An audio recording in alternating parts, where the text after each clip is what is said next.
Okay, welcome to Class 2 in our series on navigating personal transitions.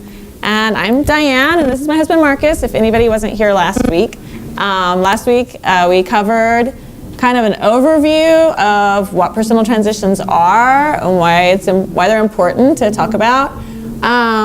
This week we're going to be talking about the first stage of transition, which is the end. Okay? We talked about last week that there is really 3 stages of transition: the ending, the neutral zone, and the beginning. So a transition always starts with what you're letting go of, what you're moving out of, the old normal thing that you're transitioning out of, right? So that's why transitions start with an ending and they end with a beginning. Okay? So the ending, let me see if I can find my... And as you can see from the slide, they're not fully in series. There's a lot of stuff going on in parallel. That's exactly right. So it would be great if in our lives everything was neat and tidy and we went from an ending to a middle to a beginning and everything was like in an order, but it really doesn't work that way in our lives oftentimes. A lot of the time you might be in your beginning and still trying to end something. Okay, and that's okay. If it's easier for you to think of these as components of transitions because the order thing isn't working for you, that's all right too. But you can see that sometimes they run together, and that's all right, okay? It's good to recognize what is ending in a transition, which is something that we're going to be talking about today, okay? Some things are really obvious, like if you're moving from one city to another, then what's ending is your time in that city, right? Okay, that's an obvious thing. But something that might not be obvious is some of the habits or some of the mindsets that you had in that old place that also have to end in order to make space for a new beginning. Okay, so it's something that's important to know is what is ending. And it's also important to know that ending isn't necessarily a final thing. We've moved a lot, and we still have relationships in all of the places that we've lived that we really treasure. It's not that those relationships ended, okay? It's that the dynamic of the relationship in that place and in that time has ended, okay? And so that's something that's good to understand, is that an ending isn't necessarily a finality of everything, but it's good to know and think about and reflect on what is ending, okay? So why do endings matter? I'm going to tell several stories during this class, and one is about a church that we went to ages and ages ago. Loved this church. It's a precious church in a community, just shines its light. It's beautiful people. And they had gone through a transition probably 15 to 20 years before we had got there that was still affecting them as a church. And they had a preacher that they loved very, very much. He was a great preacher from what I understand. And he was there for quite a while, and they just had such a good dynamic with him. And one Sunday, he preached his sermon on Sunday morning. He went into his office, he packed up, and he left. He left town to another state, kind of became a hermit somewhere. And that was a very traumatic ending for them, okay? And what happened after that ending is that they went through kind of a series of ministers that were not that person that they'd lost, and they were still kind of looking for him, still wanting him, and they weren't going to find him again. And so, when we went through like the history of the church, you see this time after he left, where they have this really short kind of minister who lasted just a little while, and then they went on to another minister. And one of the things that had happened is they had not let go of that minister in their hearts. The quality of the ending was pretty bad. They hadn't had an opportunity to say goodbye. They hadn't had an opportunity to do some of the things that we're going to talk about in this class that can help you with endings.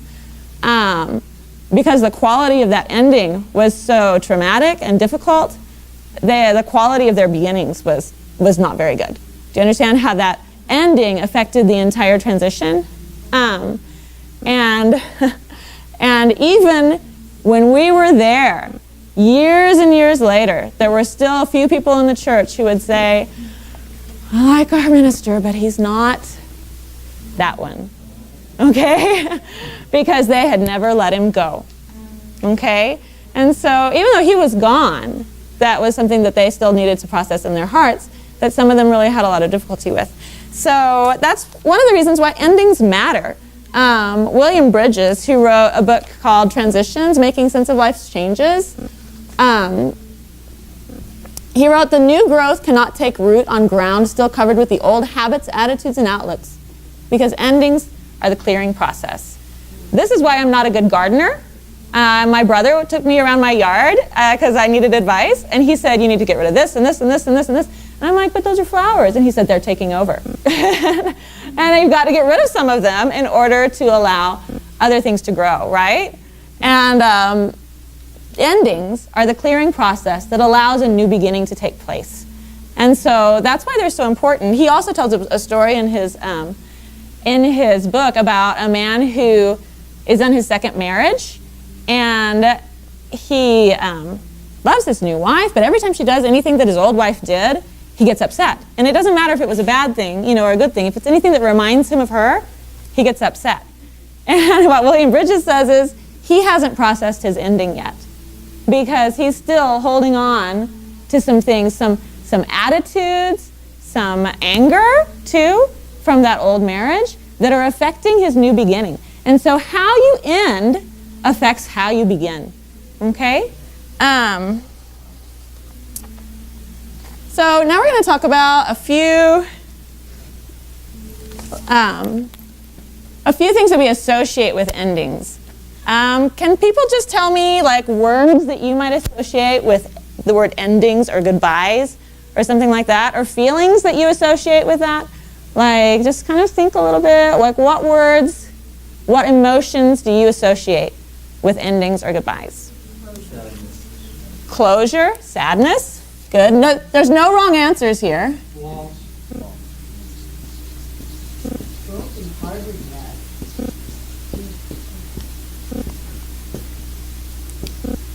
When you're watching a movie and it says the end, usually you've gotten to the exciting part and it's all finalized. Okay. So maybe you have a sort of completion. Finality, maybe? All right, sorry. Yeah. Okay, completion. Even denial. Okay, good. That's like a stage in grief, right? And when grief is associated with endings, right?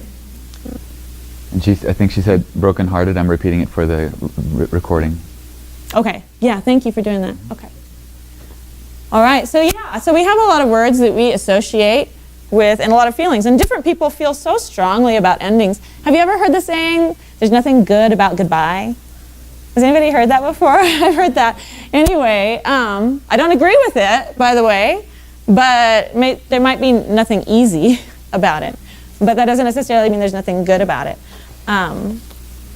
This Magic School Bus book, have y'all ever read these? Have you seen the show? Okay, these are great. But they introduced this character early on. They call her the new kid. And she said, okay, she's introduced right here. You have this little arrow going to her, the new kid. Is it always like this in Mrs. Frizzle's class? Okay, she's trying to adjust to the new place.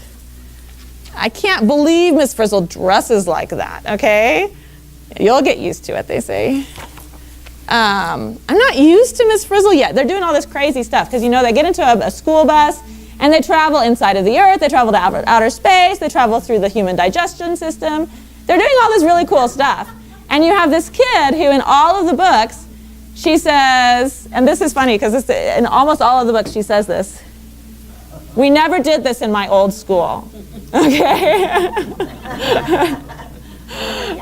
This little girl has some transition issues and she needs to let go, right? Because she's got this awesome teacher, she's doing all this cool stuff. But what she's associating with the end of the old thing, she's just missing the old thing, right? She's, we never did this in my old school. Here they are, they're flying through the air, and all this magical stuff, but Does she all have she a- can think about is the old thing. Does she have a happy expression or a upset expression? She usually has a sad expression, and so she hasn't let go. She hasn't experienced that closure, that finality, that completion of the old thing, right? She's still kind of living there and wishing that she was there. William Bridges has some different, notice I changed goodbyes to letting go, because I think that that's a little bit more, sometimes we can feel a little more positively about that. Disengagement is one of the aspects of leaving. So this little girl has disengaged. She has experienced a physical removal from her first school to the second school, right? Okay, so that's the obvious thing that we think about with transitions, with endings. We think about a disengagement. And so she's experienced that. Now, one of the challenges to disengagement for some transitions, and every transition is different, every transition is unique, but one of the struggles with disengagement for some people is disengaging mentally too soon before they disengage physically. Have you ever heard of senioritis? Okay, right? Yeah. You have people who have already graduated in their heads at least a semester before they actually walk across the stage, right? And so disengagement, the physical disengagement, there can be a mental disengagement too that happens too soon sometimes. But that's the most obvious experience of letting go. There's also the dismantling, which is kind of the hard work of transition in a lot of ways. Is getting rid of old habits and systems that just don't work anymore. Let's see if I can figure out where I am here. Just because you left a job doesn't necessarily mean that you left your processes in handling that job or the ways that you act in that job and things like that. You may be carrying over habits from an old normal into your new normal that just don't work. And so letting go of those things, that can be really tough work. And you have to really think about it in order to figure out what that is. Carrie has it. Oh, Carrie? Is it too soon to bring God into the picture real fast? Go for it. Please do. Never too soon for God. I mean, really, because if I was trying to do that stuff on my own, it would be horrible. Yeah. I am a creature of habit. Right? Something, anything disturbs that, and I'm in all those places. Not good. So instantly my mind goes to one thing. Yes. What is God doing here? What is God doing? Because I always believe He's working for the good. Absolutely. And then I see something. It's so exciting. I see God working. Now, Yes. obviously, I Yes. don't have His wisdom, so I may be Yes. wrong, but it doesn't matter. Yes. If I see God doing something, Yeah. then that just dissolves, and I can start with this stuff, even excitingly, because Right. I want to get into the God picture. So that's how. That's exactly right. That's exactly right. good. And we need to remember that God has a purpose in transition, and that is our inward transformation. And this dismantling process, getting rid of old habits and systems that don't work anymore, is really part of that inner transformation that God has for us, that He is working in our lives to make us what He wants us to be. Okay, so disidentification, letting go of how you saw yourself, that's a really tough one for a lot of people. If you have worked at a job for the past 45 years and every time somebody asks you, what do, you answer police officer, retirement, how do you answer that question, right? And you're retired, yes, okay.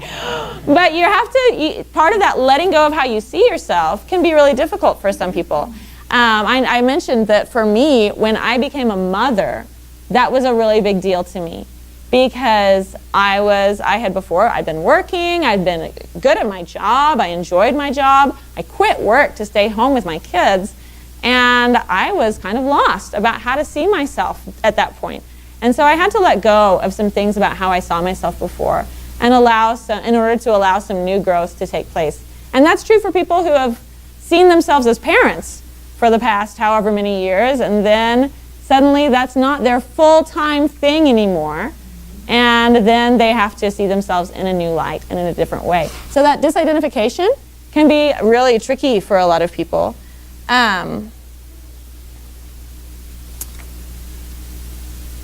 see.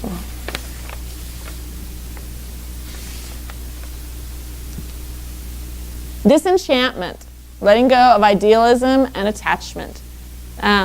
Sometimes we look back on what we lost as being something that was really ideal or perfect or something like that. Sometimes when we're removed from it, we go through a stage of, that is the dumbest thing ever. I can't believe I ever believed that or thought that or lived there or something like that, okay? So it can go both ways. You know, when we moved back from Papua New Guinea, people told us, you need to take your kids back after about a year, because the danger is that they will idealize living in Papua New Guinea so much in their brain that they will never allow themselves to attach themselves to a new place. That disenchantment is actually a necessary part of the transition process. Sometimes you see how kids, they grow up, they leave home. Sometimes they actually go through a period of disenchantment with their childhood, with their upbringing, with all of these kinds of things. That can actually be a healthy thing that will end up being a healthy respect. But it's just that all those things are being challenged by a new place and by a new set of ideals or a new set of thoughts that they're being faced with. Specifically, that's letting go of the idealism of the past. Yeah. Where you were. Right. Exactly. You don't want to be idealistic. Right. Right. Be content with the new. Right. Right. We may hit this again when we get to the new beginnings too. Yes, that's right. That's right. And we're going to hit a few of these again in different stages. Disorientation, that feeling of lostness that carries you forward into the middle stage of transition.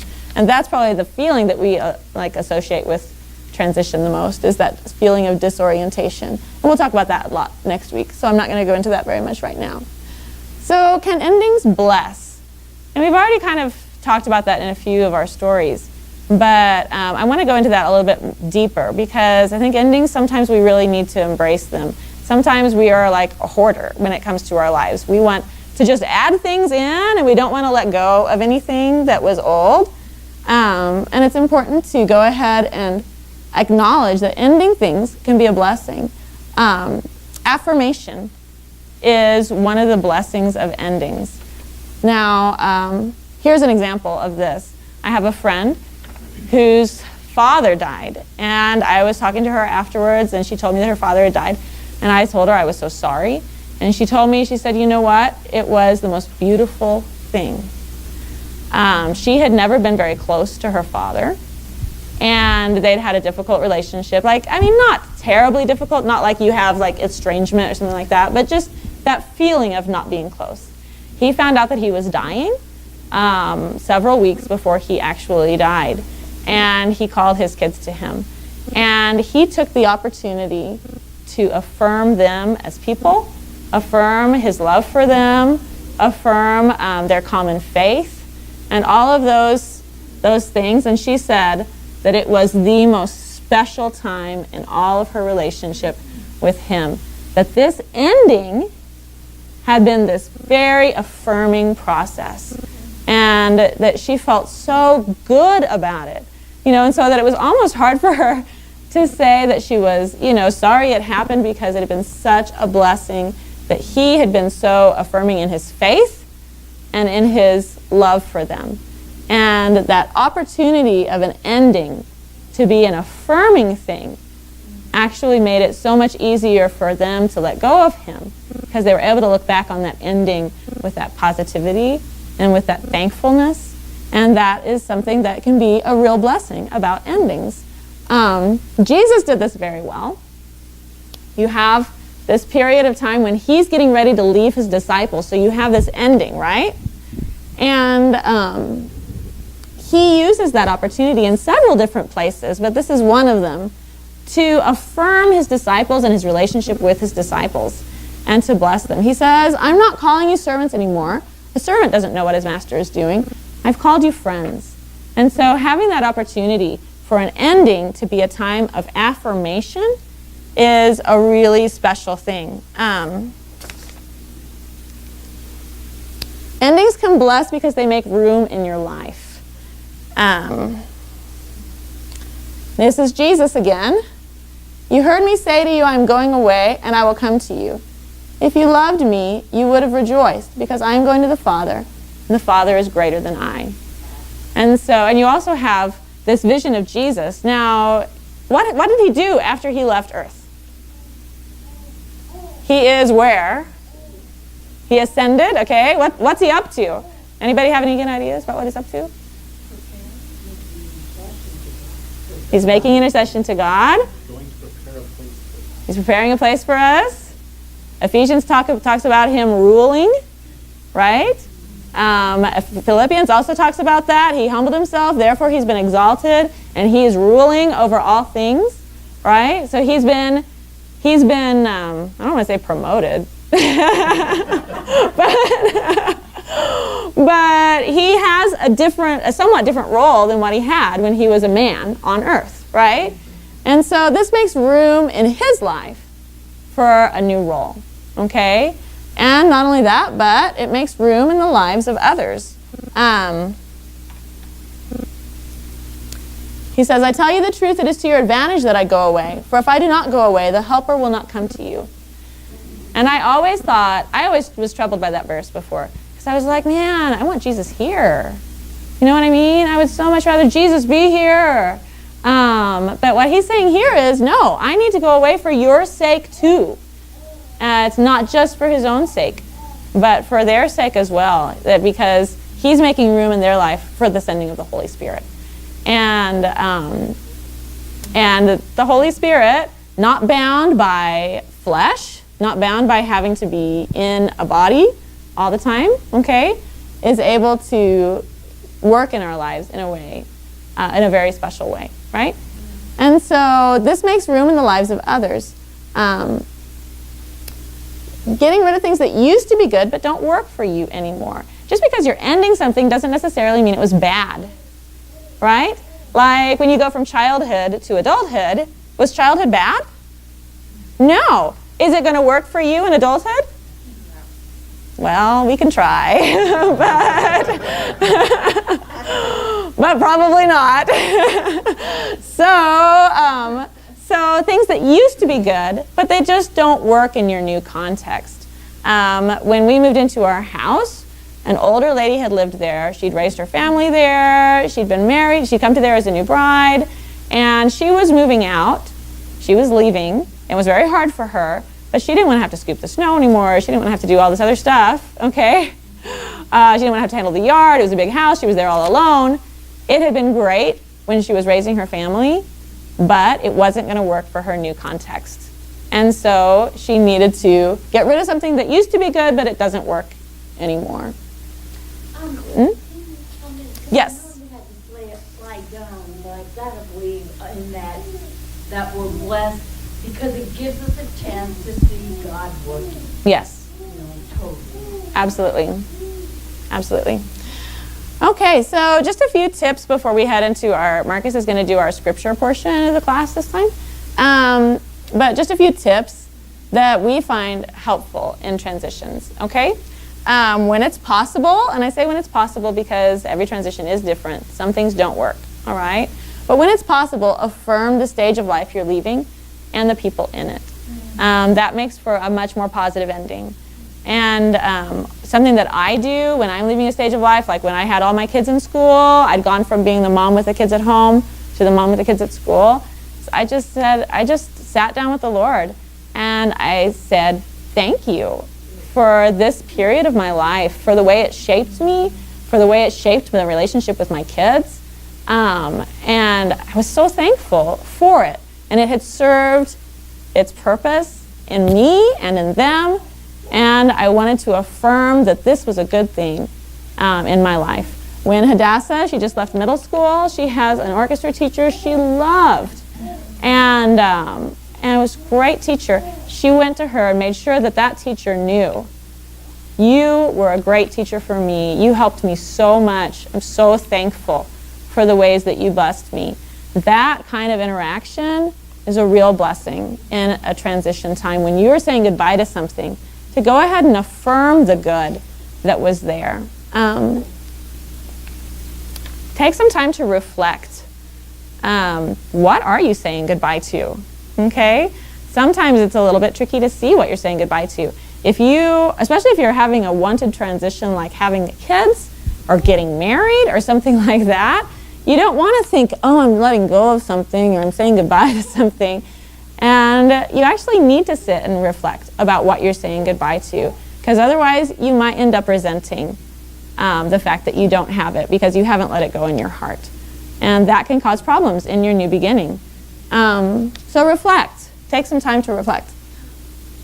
Reconciliation is really important. It's so important. We're going to have a whole class on it in August. Sometimes it's not possible to reconcile with somebody. But what happens, even if it's not possible to reconcile with somebody, say you're moving and you're angry. Let's see here if I can draw a person. And this person is, I hate you and I'm leaving and I'm crossing the country. Okay? All right, and they leave, they disengage, they go over here. And they're having their new beginning. What happens? You can carry the anger with them. That's it. That's it. They may have disengaged from that relationship, but their feelings, their resentment, and all of those things from that relationship are going to carry over into their new beginning, and it's going to affect the quality of their new beginning. The quality of the ending affects the quality of the new beginning. If you can't reconcile with the person, then you need to go through a process of letting go of that anger in your heart. Do you have something to say here, Roy? In counseling, we call that baggage. Yes. You carry the baggage from one relationship into another.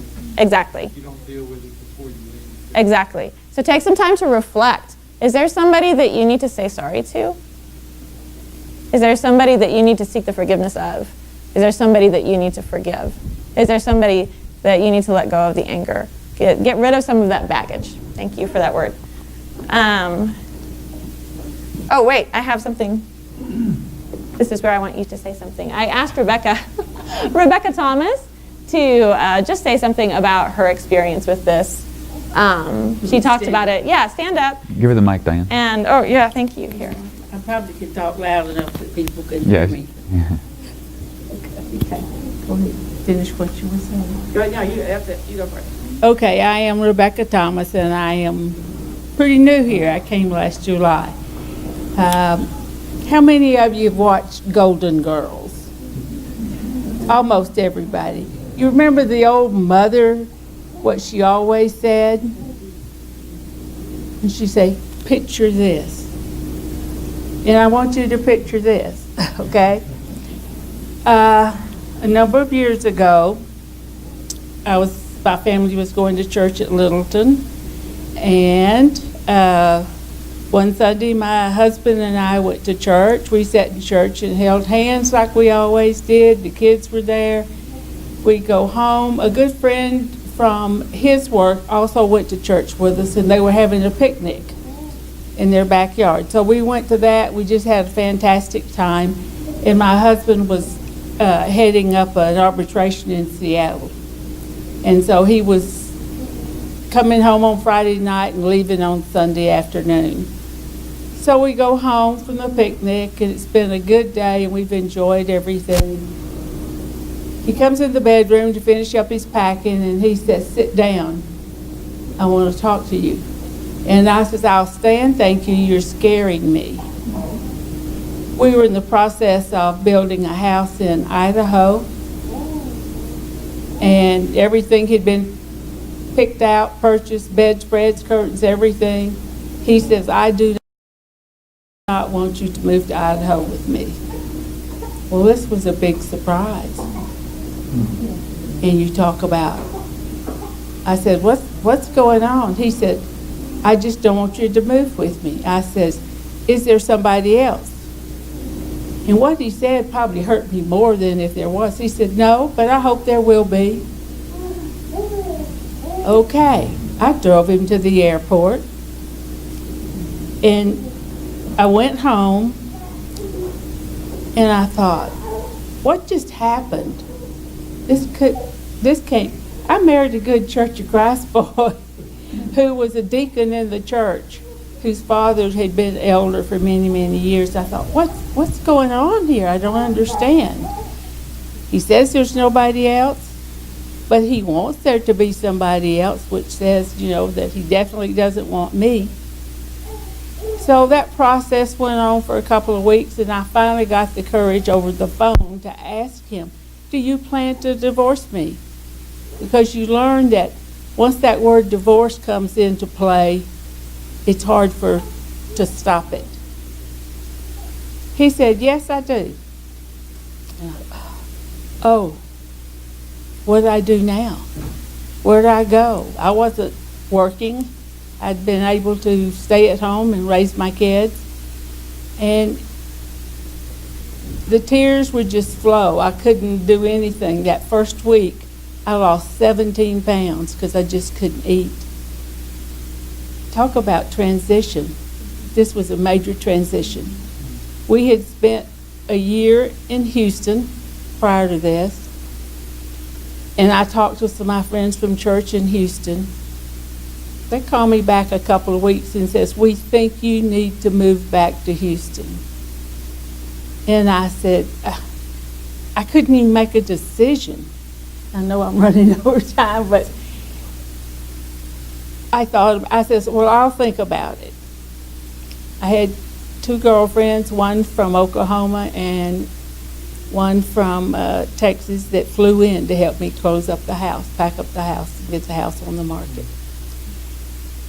And Charles came home to pack up his stuff and move out what he was going to take to Idaho with him. And in that process, he walked up behind me, put his arms around me, and he said, this is the hardest thing I've ever had to do. And I thought, well, why are you doing this? He said, I just have to. So, move on a little further. I did decide to move to Houston, so I moved to Houston by myself, found a place to live, got a job, and it was terrible. I couldn't understand what had happened. Had I done something wrong? Had he done something wrong? Well, you go on from there. I would sit every night, part of my healing process. I went to several different divorce cares, and that really helps. But I would sit on my bed every night. I'd get in the middle of this big old king-size bed with my hymn book, and I would start with the very first hymn. I would sing it all the way through, all the verses. I went to the second page. If I didn't know that, I'd skip it. I'd go to the third page. I was just saying half the night away. And the scripture that I repeated over and over and over was in Philippians, I can do all things through Christ which strengtheneth me. And those 2 things really helped me through the transition that I went through. I did not see him for 7 years. I did talk to him occasionally because we had 2 kids in college that when we needed to. 7 years I heard that he was in Houston, and I called him and I said, I need to talk to you while you're here. And he says, well, I have meetings today. Can we meet for dinner? And I said, that would be fine. And then that didn't work out. And so I said, I just have some things to tell you. And I know his heart must have stopped. But I did say, I want to ask forgiveness for whatever part of this divorce I played. And I want to tell you I forgive you for whatever part you played. He said, I don't deserve that. I says, I'm doing it for myself. I have to get on down the road. And so since then, things have been fine. We've been good friends. He's helped me out financially whenever I needed it. I could call him and I could always count this, that by that night there would be money in my bank account. So you can survive this. The transitions are hard. They're really hard. I moved up here the end of June. He and a friend of ours drove from here to Houston, packed up my house, and brought me back because I'd had a little brain injury and I couldn't drive, couldn't do anything like that, and drove me back up here. And he's married. He's on his 4th marriage now. 3 since me. And his wife says, I says, well, thank you for letting Charles come and get me. She says, you know him, when he makes up his mind, he thinks it's right. That's what he's going to do. So that's what we've done. I've spent Thanksgiving at their house last Thanksgiving. Wow. So I have survived. I am a survivor.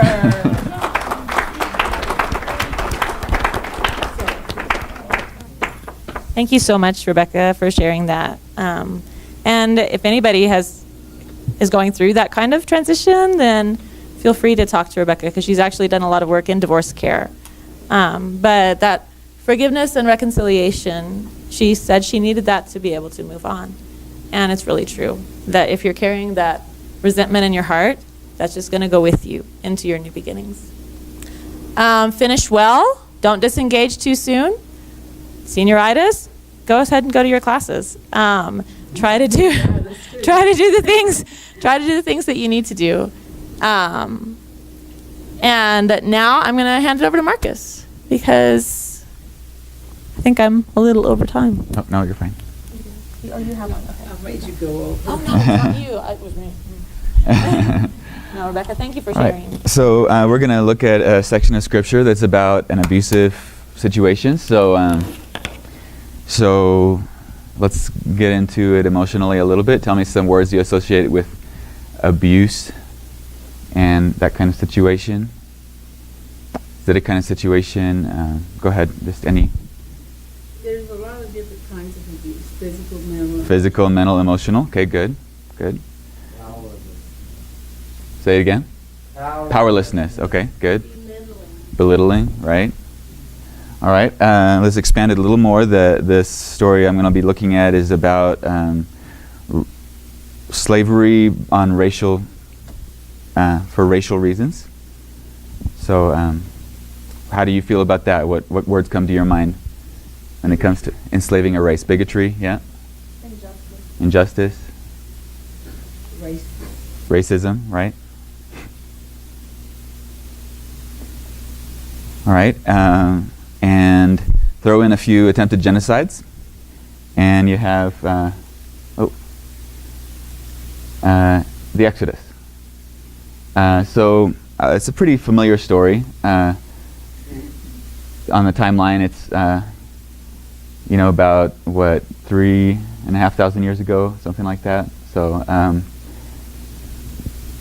I am going to just reduce I have a bunch of snippets, but I'm going to start about halfway through them. So I need your help to help me fill in the first part of this. So talk me through the story of the Exodus. Help me put it together. How does it start? Well, we started with slavery and a few attempted genocides, right? And that's when Moses was born. What happened after that?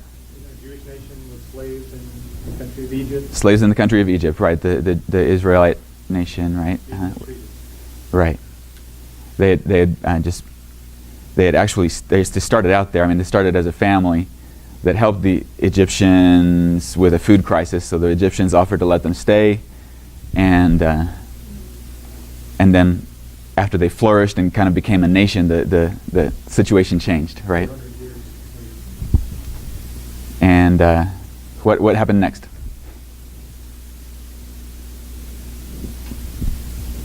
Pharaoh enslaved the Israelites or the Hebrews. Right? The Pharaoh was the king of Egypt, and he helped to enslave them. Okay, go ahead.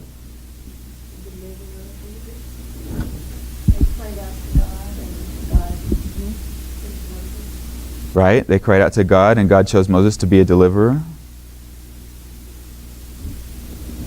That's not going to work. I'm going to just exit the slideshow for a minute, and let's see. I'm going to unplug this for a minute. All right, that's what I'm going to do. Okay, keep going. So God chose a deliverer. So what we can learn from that is that God loves us, right? God loves people. God cares. He said, I've seen the oppression, I've heard the cries, and I have seen the suffering, and I'm going to rescue these people. And so I'm sending you Moses to do it, right? And so So God's love is something that we really need to understand to get us through our transitions. So what happened next? Plagues. Why?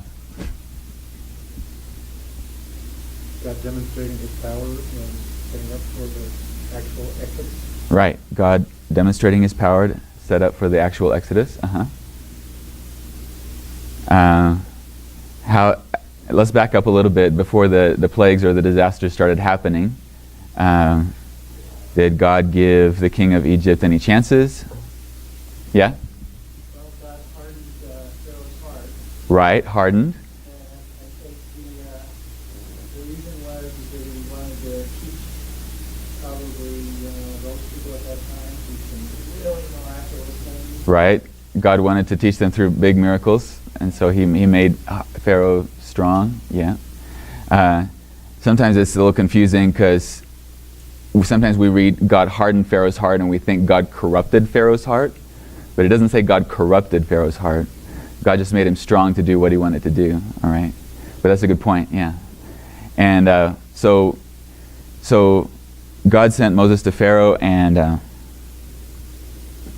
Pharaoh was like, "Who is this God? You know, who cares about that? I'm not going to do anything." So Moses showed him the first sign, and Pharaoh got his magicians to kind of do something similar, right?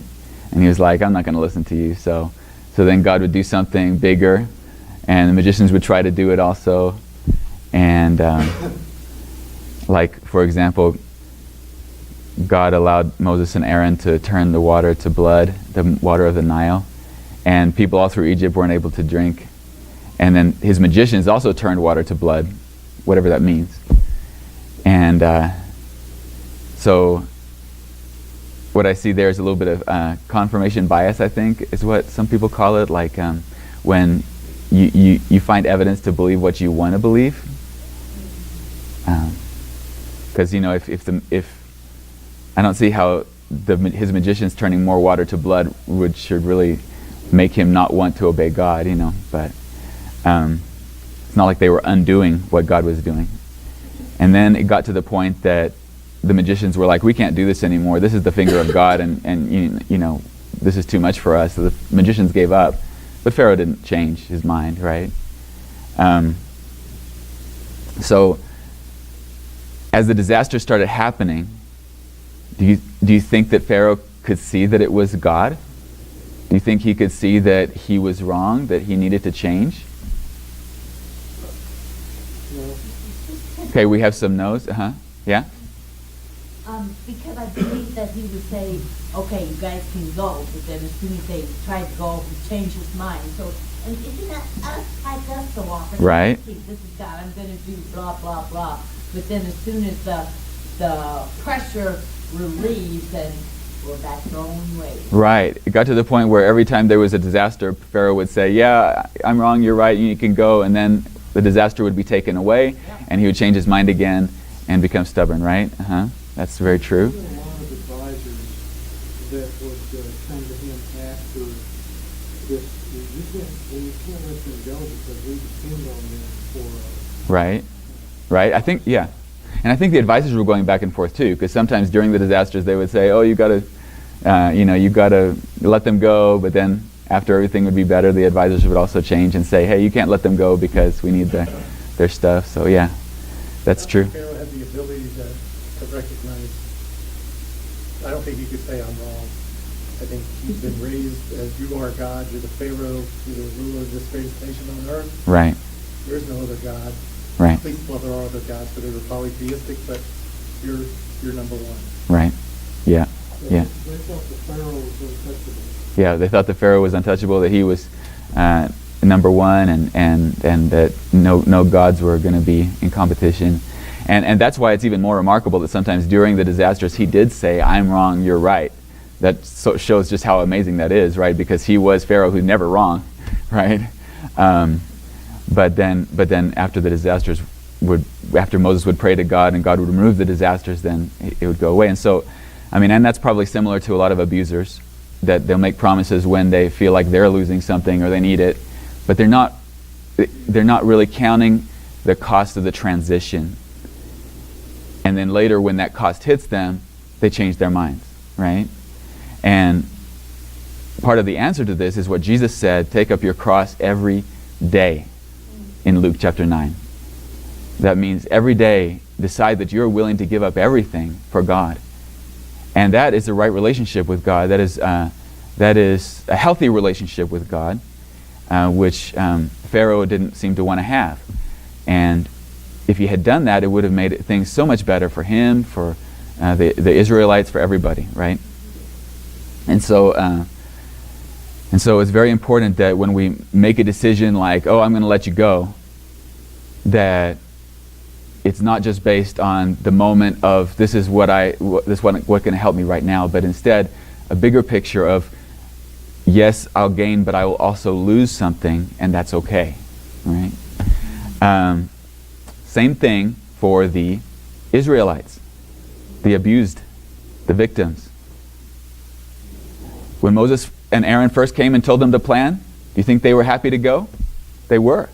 The Bible says they were convinced. They bowed down and worshipped. They were all on board.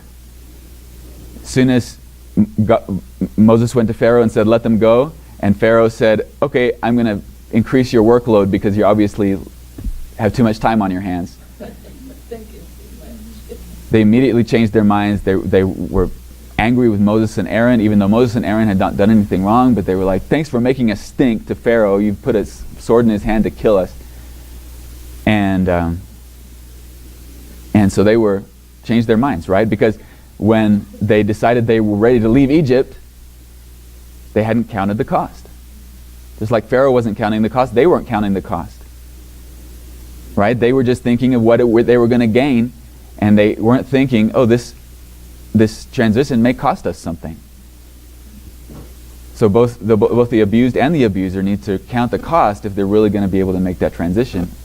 So once the disaster started happening, I think the people, it doesn't really talk much about the people of Israel. I think they were just kind of sitting back there, not knowing what to think, but slowly their minds being changed. And by the time the disasters, got bigger and bigger, and finally convinced the people of Egypt to let them go, the people of Israel were ready at that point also. They were back on board, and the people of Egypt gave them a bunch of gifts, and they left. Before they left, God did something. What did God do right for the Israelites right before the Israelites left? He saved their firstborn, and as part of that, he did the he helped them to celebrate a Passover feast, a ceremony, and I think that can help us to realize ceremonies can help us with our transitions, with our endings and our closings. That's why we have graduations and other things like that. Then the Israelites were happy to do this. They participated. They did everything God said, so they were back on board, all right?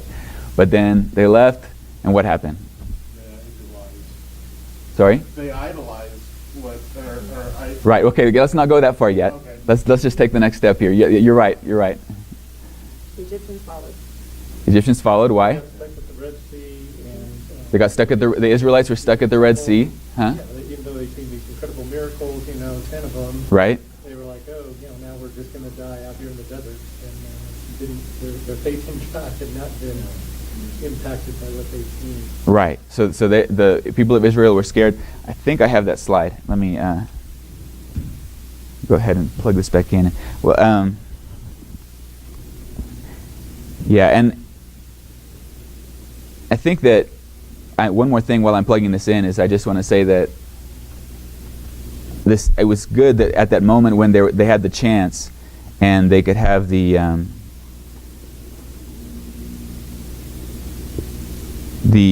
abuser and the abused were all agreeing at the same moment. It was good that they made that physical transition. Sometimes you have to make those physical adjustments. They say like when you're stopping smoking, you need to change your routines, and you need to avoid temptation, and there's so many reasons why there's physical adjustments needed. So it's good they were getting away. But then they got to the Red Sea, and it seemed like they were stuck. Pharaoh and his officials changed their minds. What have we done, letting all those Israelite slaves get away, they asked. The people of Israel looked up and panicked when they saw the Egyptians overtaking them. They cried out to the Lord. They said to Moses, Why did you bring us out here to die in the wilderness? Weren't there enough graves for us in Egypt? What have you done to us? Why did you make us leave Egypt? Didn't we tell you this would happen while we were still in Egypt? We said, leave us alone. Let us be slaves to the Egyptians. It's better to be a slave in Egypt than a corpse in the wilderness. So, first of all, this lies, right? Because nobody made them leave Egypt. They wanted to, all right? They did it on purpose.